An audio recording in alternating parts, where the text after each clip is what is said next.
Londrina, Paraná, janeiro de 2005.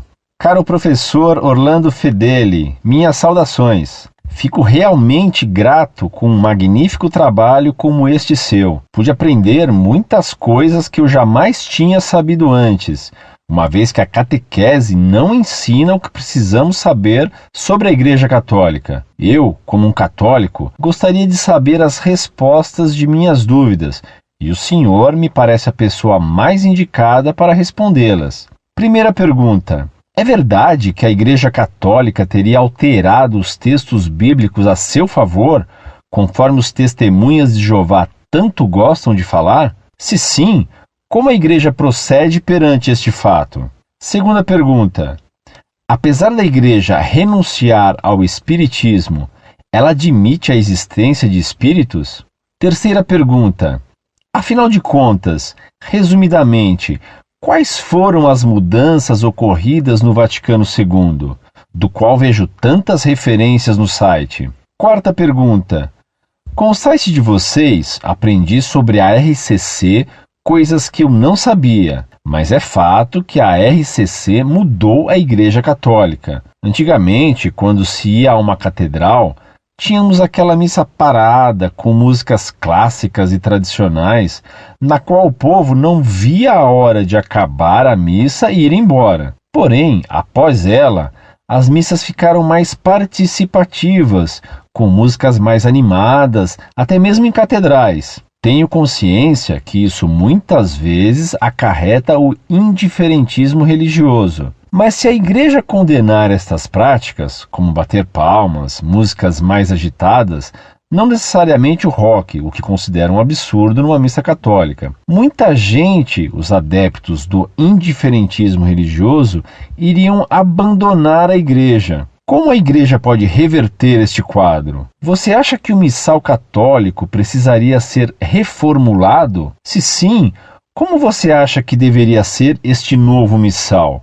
Quais as mudanças principais? Quinta pergunta: a Igreja Católica tem o direito de nomear uma pessoa santa? Afinal, quando nos lembramos dos falecidos, o missal nos diz, abre aspas, cuja fé só tu conhecestes, fecha aspas. Vejo essa história de santo como um culto a imagens.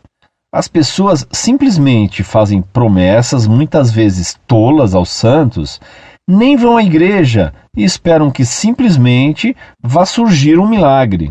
Sexta pergunta: a respeito das músicas, tem que ser necessariamente canto gregoriano? Há várias e belas músicas tocadas nas missas capazes de comover as pessoas. Veja bem, não estou defendendo o tipo de música dos padres pops, mas acredito que mantendo uma missa mais alegre e mais participativa, com as músicas que costumam tocar hoje em dia, o povo poderia largar o indiferentismo religioso e realmente se tornar católico convicto. A respeito do indiferentismo religioso, considero que ocorre, em parte, graças à catequese que não ensina nada do que precisamos saber, apenas afasta os jovens da igreja. Desculpe-me se estas questões já foram esclarecidas, mas como passei a acessar o site nesta semana, não pude ver tudo ainda, pois tamanha é a minha vontade de ter estas respostas.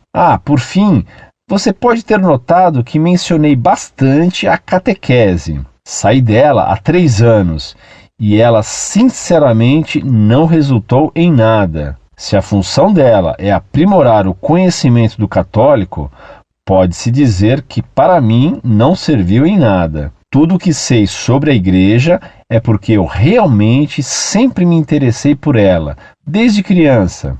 Que Jesus e Maria te guiem em sua jornada e que mais pessoas conheçam o site para que possam aprimorar seus conhecimentos sobre a Igreja Católica.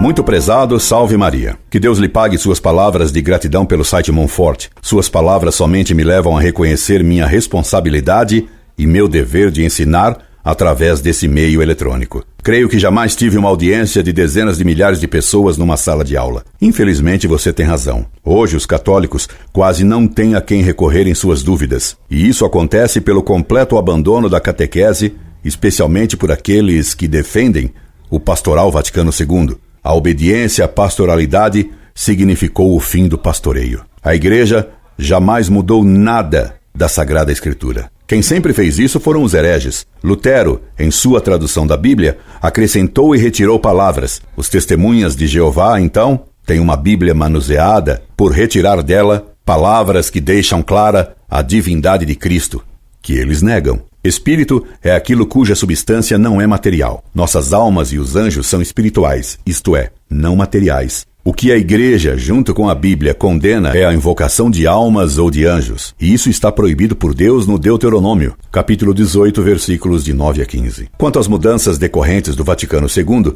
fica difícil resumi-las em poucas palavras, pois o que o mudou foi o posicionamento doutrinário. No Vaticano II, resumidamente, se defendeu a liberdade de religião, o ecumenismo, a colegialidade na Igreja, isto é, que o Papa deveria governar junto com os bispos, mas isso expresso de um modo que insinua que o Papa não tenha o supremo poder sozinho, o diálogo com as demais religiões e não o ensinamento, a ideia de que a revelação não é de verdades, mas sim da própria substância divina, a ideia de que Deus colocou no homem um germe divino, a correspondência entre Igreja e humanidade, a Igreja posta a serviço do homem em lugar de Deus, e etc. Recomendo-lhe que leia meu trabalho sobre as doutrinas modernistas no site Montfort, trabalho intitulado Doutrinas Modernistas no Vaticano II, resposta ao Instituto Paulo VI de Brescia. Recomendo-lhe que leia também a encíclica Pascendi, de São Pio X, e você verá lá